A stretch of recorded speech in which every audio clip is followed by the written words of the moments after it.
Synthi TV. Hey everybody, Synthi TV, and today we are looking at Abandoned America, The Age of Consequences, a beautiful and haunting collection of photos and essays by Matthew Christopher.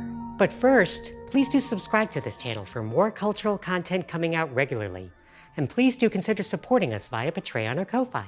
Links in the description below. And if you like what you see here, please hit the thumbs up button and please share with all your friends. So, Abandoned America is Matthew Christopher's long-standing project to document and find the beauty within abandoned places around the United States. I first discovered his work via Twitter, and soon I found the website, podcast, and books. Abandoned America, The Age of Consequences is one such book. As you can see, it's a beautiful volume. Let's look inside.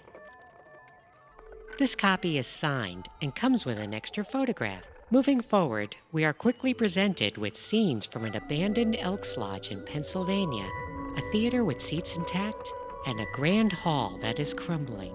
This place has since been demolished. It is a pattern that repeats as Christopher takes us to a variety of locations in various states of decay and disrepair. Here we see the abandoned LeBeau clothing factory in Baltimore, the suits still on the racks in many cases.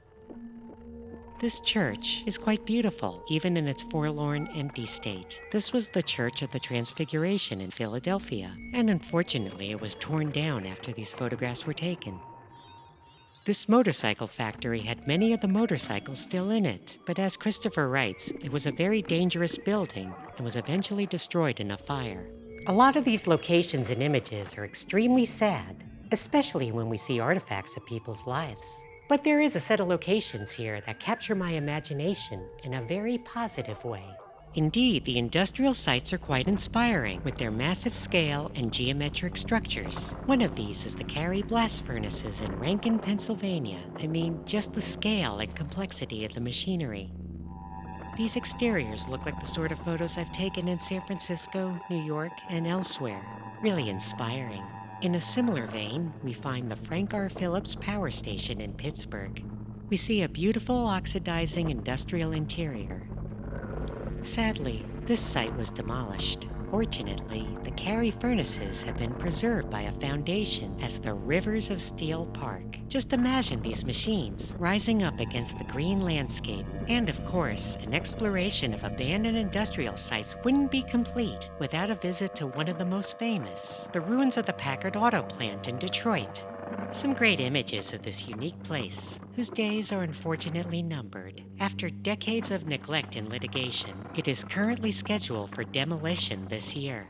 But perhaps my favorite entry is one that is not particularly old or in ruins. In fact, it is quite modern and inviting. The former Bell Labs in Holdel, New Jersey. A beautiful open space designed by Eero Saarinen. People can walk by on upper balconies while others sit in the lounges at ground level. A place that truly seems designed for thinking and exploring. Looking at these, I could see myself quite happy on any level of this space. And indeed, I think I was once there in the late 1980s. The idea that it was abandoned is quite dispiriting, though I am heartened that it still exists, and that the renovations for new tenants have preserved most of Saarinen's design. One could see these abandoned spaces, and even the name Abandoned America, as a reflection on the unsteady and pessimistic state of the country in this difficult time, but they also represent the opportunity for renewal, reinvention, and change, as well as the consequences of those tendencies in American culture. To find out more about Abandoned America, including books, photographs, and other media by Matthew Christopher, please visit his website and check out the description below this video. Thanks for watching, and please subscribe to Synthi TV.